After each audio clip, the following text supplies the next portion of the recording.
بسم اللہ الرحمن الرحیم۔ السلام علیکم ورحمۃ اللہ وبرکاتہ۔ بہت پرانی بات ہے، ایک عظیم الشان بادشاہ تھا جس کا نام شاہ نعمان تھا۔ اس کا ملک انواع و اقسام کی نعمتوں سے مالا مال تھا۔ وہاں ہر وہ چیز موجود تھی جس کی کوئی انسان تمنا رکھتا ہے، لیکن اس کے باوجود وہ خوش نہیں تھا، نہ ہی وہ راحت محسوس کرتا تھا۔ کیوں؟ وہ اس لیے کہ اس نے اپنی قدیم کتابوں میں ایک عجیب چیز کے بارے میں پڑھ رکھا تھا جو صرف پراسرار شہر میں ہوتی ہے، اور وہ عجیب چیز جس کے پاس ہوتی ہے وہ بہت زیادہ خوش قسمت ہوتا ہے۔ اس نے دل میں سوچا کہ میں کتنا عظیم بادشاہ ہوں، اور کتنے افسوس کی بات ہے کہ وہ عجیب چیز میرے پاس نہیں ہے۔ ہو نہ ہو مجھے اس چیز کے بارے میں کھوج لگانی چاہیے۔ بادشاہ کے ملک میں ایک بہت بڑا عالم رہتا تھا جو کہ ایک پہاڑ کی چوٹی پر بنے ایک پراسرار گھر میں رہتا تھا۔ اس کے بارے میں مشہور تھا کہ وہ پراسرار چیزوں کے بارے میں معلومات رکھتا ہے۔ بادشاہ نے اپنا ایک افسر اس کے پاس بھیجا تاکہ وہ عالم سے عجیب و غریب چیز کے بارے میں معلومات حاصل کر سکے۔ وہ افسر چلتے چلتے اس پہاڑ تک جا پہنچا۔ اس نے دیکھا کہ پہاڑ کی چوٹی تو آسمان سے باتیں کر رہی ہے۔ وہ بہت مشکل سے اوپر چڑھا اور چوٹی پر بنے اس پراسرار گھر کے سامنے جا پہنچا۔ اس نے دستک دینے کے لیے اپنا ہاتھ اٹھایا ہی تھا کہ دروازہ خود بخود کھل گیا اور ایک آواز آئی، اندر آؤ۔ افسر پہ دہشت طاری ہو گئی کیونکہ بولنے والا نظر ہی نہیں آ رہا تھا۔ وہ ڈرتے ڈرتے اندر داخل ہوا۔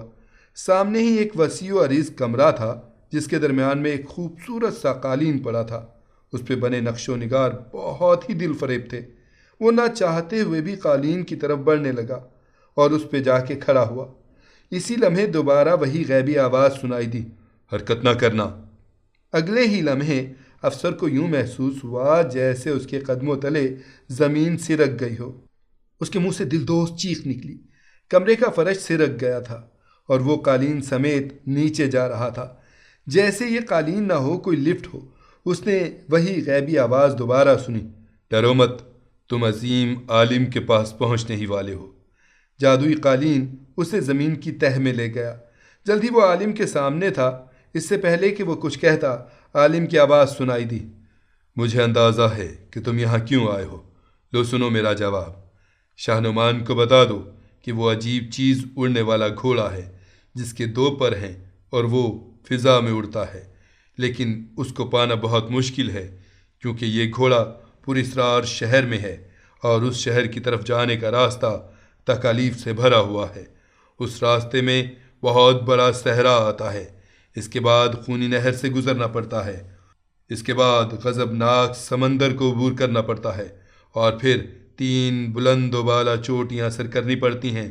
لہٰذا اسے میرا مشورہ پہنچا دینا کہ وہ اپنے ملک میں آرام سے رہے اور اس جادوئی گھوڑے کا خیال دل سے نکال دے۔ اب تم جا سکتے ہو۔ یہ کہتے ہی وہ عالم غائب ہو گیا۔ افسر نے حیرت سے پلکیں جھپکائیں اور دوبارہ قالین پہ کھڑا ہو گیا۔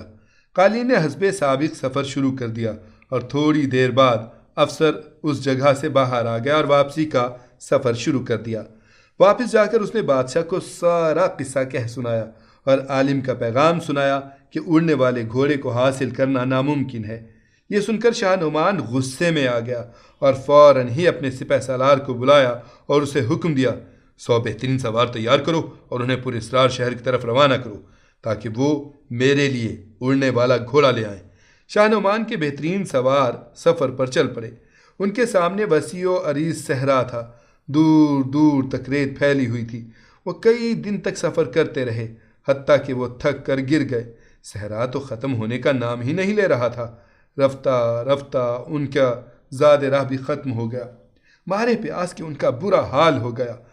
مزید ایک اور مصیبت یہ ٹوٹی کہ صحرا میں ریت کا ہیبت ناک طوفان آیا جس کی وجہ سے بہت سارے فوجی ریت تلے دب گئے۔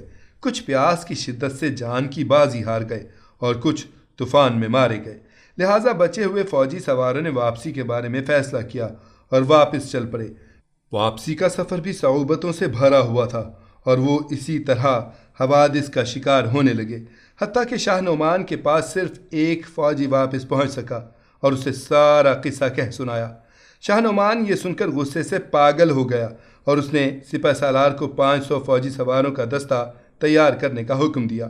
سپہ سالار نے فوجی دستہ تیار کیا اور سفر پہ روانہ ہو گیا۔ اب کی بار وہ مکمل تیاری کے ساتھ آئے تھے، لہٰذا صحرا کا سفر بغیر کسی نقصان کے مکمل ہو گیا۔ اب ان کے سامنے ایک تند و تیز نہر تھی جسے عبور کرنا تھا۔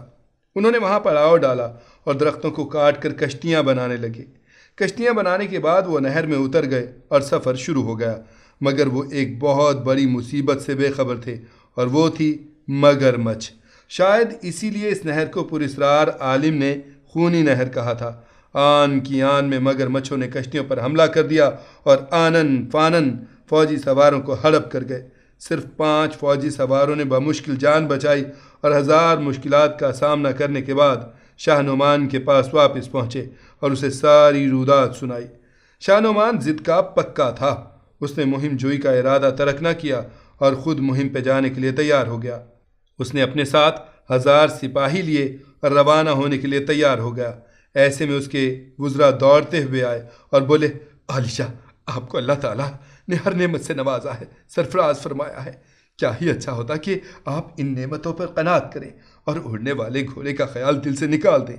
شاہ نعمان نے ان کی بات سنی انسنی کر دی اور اپنے ارادے پہ قائم رہا۔ وزراء نے پھر عرض کی، حضور، آپ سلطنت کے لیے بہت اہم ہیں، لہٰذا آپ خود اس مہم پر نہ جائیں۔ کہیں ایسا نہ ہو کہ آپ کی غیر موجودگی میں دشمن ریاست حملہ آور ہو جائے اور ملک پہ قبضہ جما لے۔ شاہ نعمان کے ذہن پر تو اڑنے والا گھوڑا سوار تھا، لہٰذا وہ اپنی ضد پر قائم رہا۔ مہم پہ روانہ ہونے سے پہلے وہ ساحر سے ملنا چاہتا تھا، لہٰذا وہ تیز رفتار گھوڑے پر بیٹھ کر عالم کے پاس جا پہنچا اور اس سے پراسرار شہر کے بارے میں دریافت کیا۔ عالم نے کہا، شاہ نعمان، میں اس سلسلے میں آپ کی صرف ایک ہی مدد کر سکتا ہوں، اور وہ مدد یہ مخلصانہ مشورہ ہے کہ آپ اس گھوڑے کو بھول جائیں۔ یہی آپ کے اور آپ کی سلطنت کے حق میں بہتر ہوگا۔ باقی آپ آزاد ہیں، جو چاہیں کریں۔ شاہ نعمان نے کہہ کر اس کی بات کو بھی ہوا میں اڑا دیا۔ اس کے بعد وہ سفر پر چل پڑا۔ اس کا سفر مصائب سے بھرا ہوا تھا۔ اس کے کچھ سپاہی صحرا میں مارے گئے، کچھ نہر عبور کرتے ہوئے مگر مچھوں کی غذا بن گئے۔ اس کے بعد اس کا سمندری سفر شروع ہوا۔ سمندر کے سفر میں اس کا بحری جہاز بھامر میں پھنس گیا اور بہت ساری فوج ڈوب کر مر گئی۔ صرف گنتی کے لوگ ہی جان بچانے میں کامیاب ہوئے۔ جب وہ 3 چوٹیاں عبور کرنے کے لیے پہنچے تو اس کے ساتھ صرف 50 سپاہی بچے، اور چوٹیاں سر کرنے کے بعد بہت سارے اور سپاہی زندگی سے جدا ہو گئے، اور چند دنوں بعد صرف اکیلا شاہ نعمان باقی بچا۔ یہ سارا سفر کئی سالوں پہ محیط تھا۔ اس دوران اس کی شکل و صورت بری طرح بگڑ چکی تھی۔ اس کی صحت خراب تھی، یہاں تک کہ اس نے آخری چوٹی بھی سر کر لی۔ اب پراسرار شہر اس کے سامنے تھا۔ وہ اتنا خوبصورت تھا کہ شاہ نعمان کے منہ سے بے اختیار نکلا، سبحان اللہ۔ وہ ایک سرسبز و حسین وادی تھی، چاروں طرف سبزہ زار تھا، پھولوں کی بہتات تھی، پھلدار درخت بکثرت تھے، پانی چاندی جیسا چمکدار اور صاف شفاف تھا، پرند اور چرند چہل پہل میں اضافہ کر رہے تھے۔ شاہ نعمان نے جی بھر کر پھل کھائے اور پانی پیا۔ اسی اثنا میں اسے نیند آنے لگی اور وہ سو گیا۔ نامعلوم وہ کتنے پہر سویا رہا۔ اس کی نیند تب کھلی جب سورج کی شعائیں اسے جگا رہی تھیں۔ وہ آنکھیں ملتے ہوئے اٹھ بیٹھا اور ہاتھ منہ دھونے کے لیے آبشار پر پہنچا کہ اچانک وہ چونک پڑا۔ اس کے سامنے ایک پروقار خاتون اور ایک سفید رنگ کا پروں والا گھوڑا موجود تھا۔ شاہ نعمان تو سانس لینا تک بھول گیا۔ ادھر وہ خاتون بھی اسے حیرت سے دیکھ رہی تھی۔ آخرکار وہ بولی، تم کون ہو؟ میں اس وادی کی ملکہ ہوں، ملکہ عالیہ، میں شاہ نعمان ہوں۔ نعمان نے جواب دیا۔ ملکہ اس کی بدحیتی دیکھ کر ہنسی اور بولی، واہ، کیا بادشاہ ایسے ہی پھٹے پرانے کپڑے پہنتے ہیں؟ جواب میں شاہ نعمان نے ساری کہانی بتا دی۔ ملکہ یہ سن کر غصے میں آ گئی کہ وہ اس کا اڑنے والا گھوڑا حاصل کرنا چاہتا ہے۔ اس نے صاف صاف کہہ دیا، میں تمہیں یہ گھوڑا ہرگز نہیں دوں گی، اور اگر تم نے زبردستی حاصل کیا تو تمہیں اس سے کوئی نفع نہیں پہنچے گا۔ شاہ نعمان بھلا ایسی باتیں کہاں سننے والا تھا؟ اس نے آگے بڑھ کر ملکہ کو دھکا دیا اور گھوڑے پر سوار ہو گیا۔ ملکہ دور جا گری اور اسے بد دعائیں دینے لگی، مگر نعمان کہاں رکنے والا تھا۔ اس نے گھوڑے کو اڑنے کا حکم دیا اور گھوڑا ہوا ہو گیا۔ ایک طویل سفر کے بعد وہ اپنے وطن پہنچا۔ شہر میں داخل ہوتے وقت اسے امید تھی کہ لوگ اس کا استقبال کریں گے، مگر کسی نے بھی اس کی طرف نظر اٹھا کر نہ دیکھا، بلکہ چند افراد نے تو اس کا یہ کہتے ہوئے مذاق اڑایا، ارے دیکھو تو اس پاگل شخص کو، یہ سمجھتا ہے کہ نقلی پر لگانے سے اس کا گھوڑا اڑنے لگا۔ یہ کہہ کر وہ سب ہنسنے لگے۔ شاہ نعمان نے بمشکل اپنا غصہ ضبط کیا اور سیدھا اپنے محل کی طرف چلتا گیا۔ جیسے ہی وہ محل کے قریب پہنچا، دربانوں نے اسے روک لیا اور کہا، تم کون ہو اور منہ اٹھائے کہاں گھسے آ رہے ہو؟ شاہ نعمان نے غصے کے عالم میں کہا، میں شاہ نعمان ہوں، یہاں کا بادشاہ، تمہاری اتنی ہمت کہ مجھے روکو؟ دربان نے اسے سرتا پا دیکھا اور کہا، عرصے بعد کسی کے منہ سے شاہ نعمان کا نام سنا، بڑی حیرت ہوئی۔ خیر سنو، شاہ نعمان 3 سال پہلے مر چکا ہے اور اب اس کے ملک پہ ہمارا قبضہ ہو چکا ہے۔ شاہ نعمان یہ سن کر دھک سے رہ گیا۔ ادھر دربان کہہ رہا تھا، یہاں سے 9 2 11 ہو جاؤ ورنہ ہم تمہیں جیل میں ڈال دیں گے۔ شاہ نعمان موقع کی نزاکت سمجھ گیا اور وہاں سے واپس لوٹ آیا۔ بازار سے گزرتے ہوئے اس کے جی میں آیا کہ لوگوں سے بات کروں، لہٰذا وہ اپنے گھوڑے پر بیٹھ گیا اور با آواز بلند بولا، لوگو میری بات سنو۔ جب لوگ جمع ہو گئے تو وہ بولا، دیکھو میں تمہارا شاہ نعمان ہوں اور میں مہم سے زندہ لوٹ آیا ہوں، میرے پاس اپنی کامیابی کا ثبوت بھی ہے۔ لوگوں نے اسے غور سے دیکھا مگر اس کی شکل و صورت بالکل بدل چکی تھی۔ مزید یہ کہ وہ عوام میں مقبول بھی نہیں تھا، ان کو سہولیات فراہم کرنے کے بجائے انہیں مشکلات میں ڈالتا تھا، لہذا سب لوگ چیخ کر کہنے لگے، نہیں نہیں تم پاگل ہو، شاہ نعمان مر چکا ہے اور اگر وہ آ بھی گیا تو ہم اسے اپنے ہاتھوں سے قتل کر دیں گے۔ شاہ نعمان یہ سن کر خوفزدہ ہو گیا کہ عوام کا جم غفیر اسے مار ہی نہ ڈالے، لہٰذا وہ چپ چاپ واپس لوٹ آیا۔ اب اسے ساری دنیا اندھیر لگ رہی تھی، وہ بالکل تنہا اور بے آسرا تھا۔ اچانک اس کے ذہن میں ملکہ کا خیال آیا، جس کو شاہ نعمان نے دھکا دیا تھا اور وہ گرتے ہوئے اسے بد دعائیں دے رہی تھی۔ مجھے ایسا نہیں کرنا چاہیے تھا، اس نے دل میں سوچا اور واپس پراسرار شہر جانے کی ٹھان لی اور سفر شروع کر دیا۔ اڑنے والے گھوڑے نے اسے بحفاظت وہاں پہنچا دیا۔ ادھر ملکہ بھی مسلح پہ بیٹھی اپنے پیارے گھوڑے کی سلامتی کے لیے دعائیں مانگ رہی تھی کہ اچانک اسے شاہ نعمان گھوڑے کے ساتھ آتا دکھائی دیا۔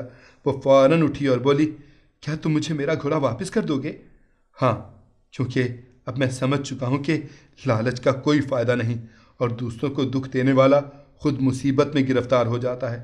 مجھے معاف کر دے ملکہ عالیہ۔ شاہ نعمان کے لہجے میں بہت عاجزی تھی۔ ملکہ کا دل پسیج گیا۔ اس نے نعمان سے اس تبدیلی کی وجہ پوچھی تو نعمان شاہ نے سب کچھ سچ سچ بتا دیا۔